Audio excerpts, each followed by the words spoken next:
Le siège mondial d'Interpol, Organisation mondiale de police, est à Lyon depuis 1989. La structure, aujourd'hui trop à l'étroit dans ses locaux, souhaiterait pouvoir s'agrandir. Un projet qui traîne. Gérald Darmanin a enjoint les collectivités lyonnaises à mettre la main au portefeuille, ce que n'a pas spécialement apprécié le maire de Lyon, qui a dénoncé « un coup de com'». Interpol, dont le siège est implanté à Lyon depuis 1989, pourrait-elle quitter les quais Charles de Gaulle? L'Organisation mondiale de police est trop à l'étroit dans ses locaux. Elle accueille aujourd'hui plus de 700 agents, contre 250 il y a 30 ans. Seulement, le projet d'extension traîne. Trop au goût de Gérald Darmanin. Le ministre de l'Intérieur, qui s'était déjà écharpé avec le maire de Lyon sur le déploiement de caméras de vidéosurveillance, n'a pas manqué de mettre une fois de plus la pression sur Grégory Doucet. Le locataire de la place Beauvau lui a envoyé un courrier, mardi, pour le mettre en garde d'un éventuel départ de l'institution policière. La missive, relayée par Le Progrès, a également été adressée à Bruno Bernard, président de la métropole de Lyon, et à Laurent Wauquiez, président de la région Auvergne-Rhône-Alpes.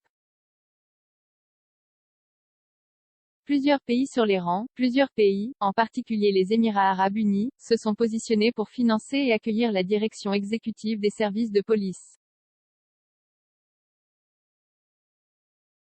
Ce transfert ne laisserait à Lyon dans un premier temps qu'une coquille symbolique, précédant de peu un départ inéluctable du siège, rappelle-t-il, enjoignant les collectivités à mettre l'argent nécessaire pour financer cette extension, estimée à 40 millions d'euros au bas mot.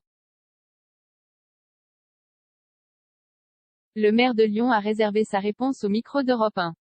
Ce n'est pas comme cela que ça marche, c'est agacer l'écologiste, explique en avoir aucun dossier entre les mains.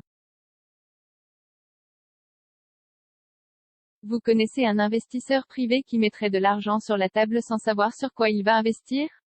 Quand il s'agit d'argent public, on doit être encore plus rigoureux, soulignait-il. Cela relève de l'amateurisme, ou alors c'est un coup de com' politique, réponse exigée avant le 23 novembre. L'élu, qui se dit « attaché » à ce qu'Interpol reste à Lyon, n'a pas manqué de soulever la question de la future présidence de l'institution. Le général émirati Ahmed Nasser Al-Raïssi, candidat au poste, fait actuellement l'objet d'une plainte pour acte de torture. De son côté, Laurent Wauquiez s'est dit « prêt à participer à l'effort collectif, à condition que les deux autres collectivités participent, dans les mêmes proportions, au financement de cette extension. Il va toutefois falloir se décider rapidement. Le ministre de l'Intérieur leur a donné un ultimatum, réponse attendue avant le 23 novembre.